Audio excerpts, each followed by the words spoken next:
Iramdam Sanaleba Kanglipa Manipur Asida Lairiba Amadi Manipur gi Mapanda Laikraba Mitei Lol Mitei Mayek Punung Sizaba Kuding Mapui Kai Kumnaba Usari Channel Asigi Maming Manipur Languages Features Sana Kaujai Ngasi Nainagadaba Asi Mitei Lolgi Dictionary gi Matangda Haibidi Mitei Lolgi Wahi Thangnaugi Matangdani Hana Mamangda Su Kayama Upload Taujagare Adudi Ngasi Nainagadaba Mitei Longi Wahi Thangnaugi Matangda Matang Hajar Hanasu Hajakre, Wahi Tangnau Haibadi, Wahi Matang Manau Haibani.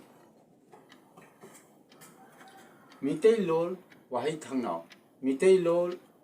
Dictionary. Kunipan Suba Sigi Mamandi Hana, Sandok Jakre, Upload of Jakre, Kamba, Thokta, Bha, Kuiba, to decay. Mahau Yaudaba, to pet wither. Asum, Mankiba, Asum, Mankiba. I will the Mitei Logi Contoase English Mekta Isabani Messina. Sina Mitei Mekta Isabani. Madigi meaning the word meaning the gradual disappearance. Mathangda Kunmapan Suba Wahida Kamba ay Thokta Bha Jinitno Hapet Manaba Tuanba Wan Tok Lebagi Sum Izarapani Chiba Dai Expia Habdi Sinakamba Sizukamba Mataki Wan Tokna Kuiba Haiba Sigi Wan Tokna Siba Haiba Adudi Makataba Wahi Tangnawase Amana Hajaraki Kuntra Subada Kambal Mingtak Noun Sigwahan Tokti Innanaba Kara Thaba P Makal Ama and English Mekta Itopada Innanaba Kara Thaba P Makal Ama and English ki wahan tokta a blanket, a kind of cloth which is usually used to cover whole body parts during winter. Habiding tham thagi matamda hakchangi sarupuna se upsinba pi makal ama haiba kambal habidi. Almasangda kuntrama thoisuba wahida kambi Sigi Kambi Habisida, Lum Nambi Vise, Masip Pollington, Oibagini, Sida, Nista Ira Ije, and a Kambi, Mingta, Noun.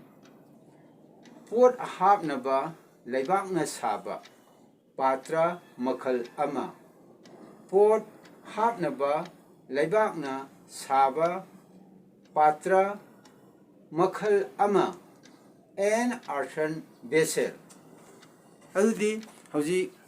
Mitelongi Wahi Tangang Matam Hajabasida Mite Mekta Sinaraba Mayksha Amasung English Mekta Sinariba Making a Zigi Lonsat Lon Adi Grammar Gimatanga Katang Mate Katang Panjaramge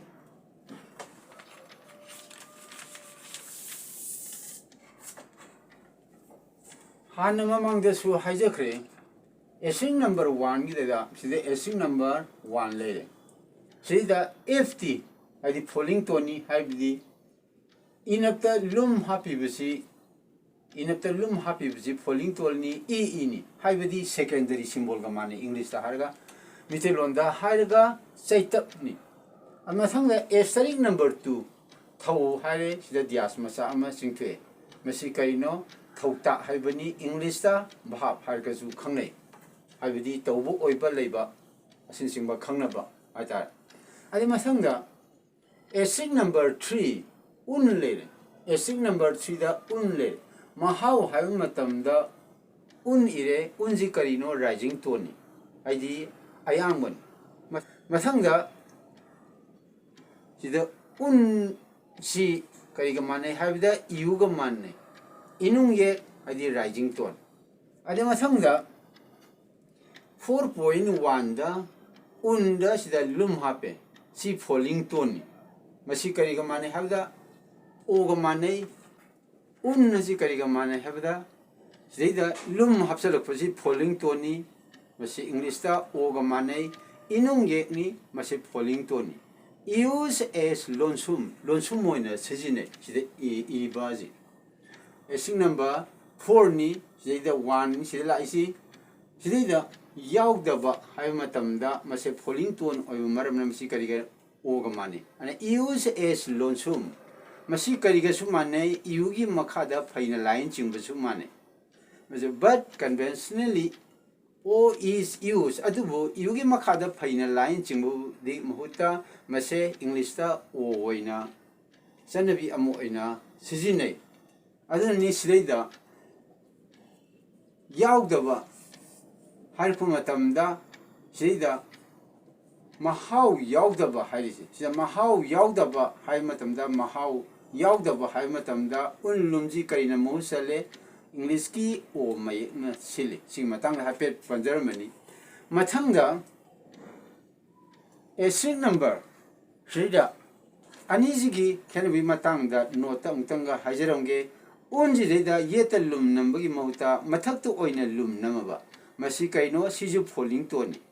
an masina use reda mathakta faina line chingba mane so inung yekni masi falling tone use as mapung maye oina sijine only in front of a word wahay amagi mamangda as a part of the word adi wahay adugi saru amoina wahay gi mamang thangba saru aduda letter da hanba letter duda hapiba masigije aduna sidaida example ama pijage sidaida khona una hayba matamda mitei lolda una hayna mitei mekta sumaina ire lumji mathakta ire and lumji mathakta leibase mosing kaino hamatamda mase falling tone and mathakta phaina line sing mamangda lumji sida hapamatamda yugi mamangda phaina line sing and una haji kaino mase live id English ta hairaga masibu khangne and maramaduna mathaki anijigi khenabji karino hamatamda masina wahay gi mamang thamda sijine sideda una hay matamda aduga masigi sidi wahay gi marta lonsum oina sinaba adu masi conventionally masi onna mahu simanina masi sijine dre hane lobai yai onna mahu sin laga sideda yaudaba hay matam sida onna mahu sile falling tone oiba wahay gi marta sinagiba ada sigi jidina falling tone oiba waigi mamang thangba saru khaktadang sijinagadaba haitare aduna mayek anijigi khenebje aikoina munna khangjinba ama changi sigi mayek sina falling tone oiraga waigi mamangda sinaba sigi mayek sina falling tone oiraga waigi marakta sijinaba masi maikoina khangjinba mathau tai adina thangdamu 4.2 gi number 2 sidai dangtanga hajarake 4.2 share number 2 sida bada atap tapio aduna bada atap tapibaji karino hamatamda bada atap tapibasi sidai tapibasing che adum 4.2 ne sida dum habi are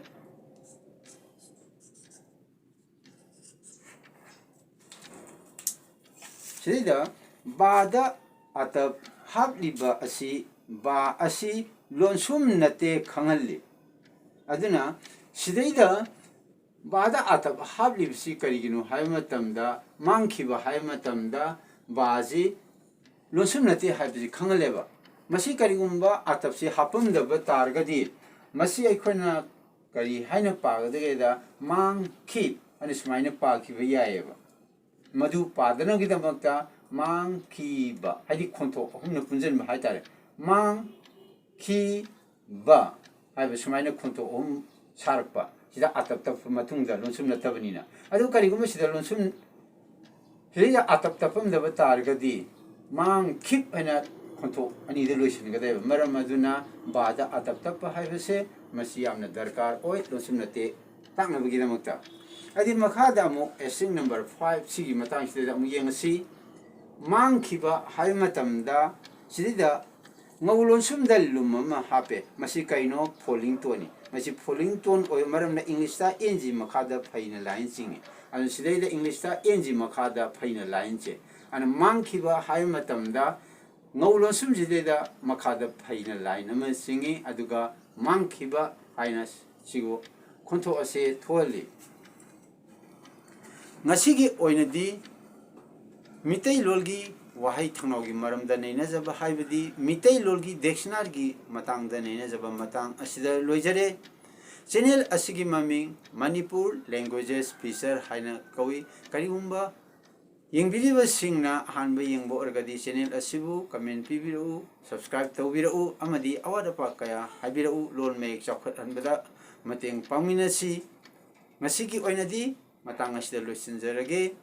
yengbiriba punamoku angkam premesurna ikai kumnaba usari matangi upload tawu matamda aikoi puna amu unaminasi